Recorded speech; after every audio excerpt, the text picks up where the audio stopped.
ఒక పెద్ద చెరువు. ఆ చెరువు పక్కన ఒక పెద్ద చెట్టు. ఆ చెట్టు పైన ఒక పావురం ఉండేది. ఆ చెట్టు త్వరలో ఒక చీమ ఉండేది. అయితే ఒకరోజు ఏం చేసింది చీమ, చెరువు గట్టమట నడుస్తూ నడుస్తూ నడుస్తూ నడుస్తూ పాకుతూ ఉండగా అదుపు తప్పి చెరువులో పడిపోయింది. అయ్యో అయ్యో నన్ను ఎవరైనా రక్షించండి, నన్ను ఎవరైనా రక్షించండి అంటూ ఏడవడం మొదలుపెట్టింది. ఆ మాటలు చెట్టు పైన ఉన్న ఎవరు విన్నారు? పావురం విన్నది. గబగబా ఆ చెట్టు ఒక ఆకును తుంచి ఏం చేసింది? ఆ చెరువులో వేసింది. వెంటనే చీమ ఆ ఆకు మీద ఎక్కి నిదానంగా ఆ ఆకు పైన నుంచి ఆకేమవుతుంది? నీళ్ళల్లో తేలుతుంది కదా.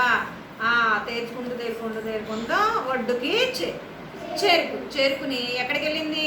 చెట్టు దగ్గరికి వెళ్ళి ఎవరిని కలుసుకుంది? పావురాన్ని కలుసుకుని తను చేసిన సహాయానికి కృతజ్ఞతలు చెప్పింది.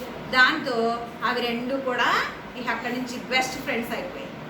ఓకేనా? నీకు ఎప్పుడైనా సహాయం అవసరమైనప్పుడు నేను సహాయం చేస్తాను, నువ్వు నాకు సహాయం చేసినందుకు నీకు కృతజ్ఞతలు అని చెప్పి అవి రెండు కూడా బెస్ట్ ఫ్రెండ్స్గా అయిపోయాయి. నచ్చిందా కదా? Okay, good.